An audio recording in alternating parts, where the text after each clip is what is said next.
রাজশাহীতে দীর্ঘ ২২ বছর ধরে বন্ধ থাকা টেক্সটাইল মিল আবার সচল হয়েছে।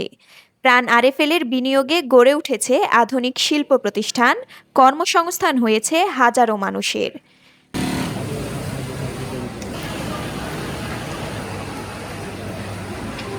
শনিবার বিকেলে মিলটি পরিদর্শনে গিয়ে আপ্লুত হয়ে পড়েন সরকারের উপদেষ্টা ব্রিগেডিয়ার জেনারেল সাখাওয়াত হোসেন। রাজশাহীর নওদাপাড়ায় এক সময়ের পরিত্যক্ত রাজশাহী টেক্সটাইল মিল এখন কর্মচঞ্চল।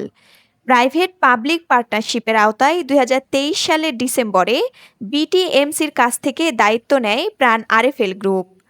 ইতিমধ্যে ২,০০০ শ্রমিক নিয়োগ দেওয়া হয়েছে, লক্ষ্য ১২,০০০। ব্যাগ, মানিব্যাগ, লাগেজ সহ তৈরি হচ্ছে রপ্তানিমুখী নানা পণ্য।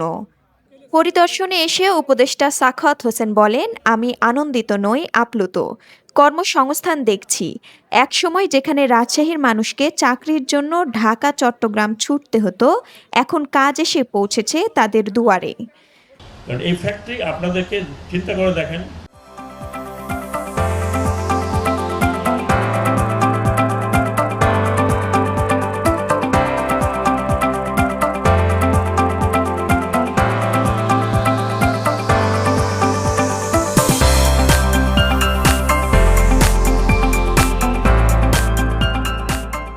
এখানে কিছুই ছিল না, সেখানে আমি এতগুলো ইয়াং মহিলা কাজ পাচ্ছে। এরা যদি কাজ না পাতো তাহলে কী করতো? এখানে তো তেমন বিশাল গার্মেন্ট ফ্যাক্টরিও নেই। তো আপনারা যেই ফ্যাক্টরিগুলো এখানে হচ্ছে, একটা হয়েছে, আশা করি আরও কিছু এটা দেখা দেখি আরও হবে। আপনারা এই ফ্যাক্টরিগুলোকে দেখে রাখবেন, কারণ মনে রাখবেন যে এটাই আপনাদের রুজি রোজগারের জায়গা। অনুষ্ঠানে প্রাণ আরএফএল চেয়ারম্যান বলেন, এখন আর ঢাকায় কাজ খুঁজতে হবে না, বরং আমরা চাকরির অফার লেটার নিয়ে গ্রামে যাব। এই কারখানা হবে পরিবেশ বান্ধব এবং নারী বান্ধব শিল্প পার্ক। আজকে ২,০০০ মানুষের চাকরির সন্ধান আমরা এখানে করতে পেরেছি। অলরেডি আমরা ২,০০০ মেশিন, ফিল্মে বলেছে ১,০০০, আসলে ম্যাডাম ১,০০০ কাজ করে দিনে আর ১,০০০ কাজ করে রাত্রেবেলা। আর এখানে আমাদের এত সুবিধা আছে, আমাদের রাজশাহীর মানুষ এত কর্মঠ, লেবার স্যার এখানে আছেন, রাইট? রাজশাহীর মানুষ কিন্তু কাজ চায়, রাইট? সো আমরা অত্যন্ত আনন্দিত যে আমাদের কাজ ছিল, আমরা কাজ করতে পেরেছি। আর শফিক স্যারকে বলবো যে স্যার, আমাদের এখানে স্বপ্ন হচ্ছে যে আমরা এখানে ১২,০০০ মানুষের ডাইরেক্ট কর্মসংস্থান হয়ে যাবে ইনশাল্লাহ। একটু হাততালিতে নিজেকে আবার উৎসাহিত করেন। সো আমার তরফ থেকে আবারও ধন্যবাদ এখানে সমবেত হওয়ার জন্য।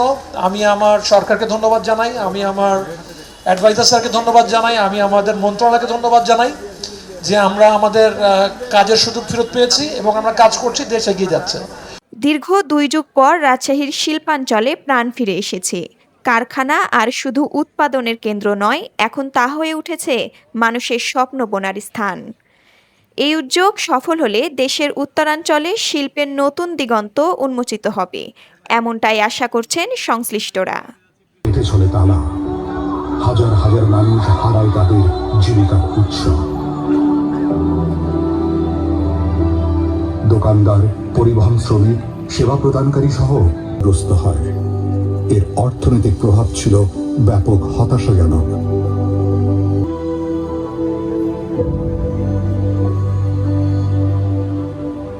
ঐতিহ্যবাহী রাজশাহী টেক্সটাইল মিলকে নতুন করে জাগিয়ে রূপের উপর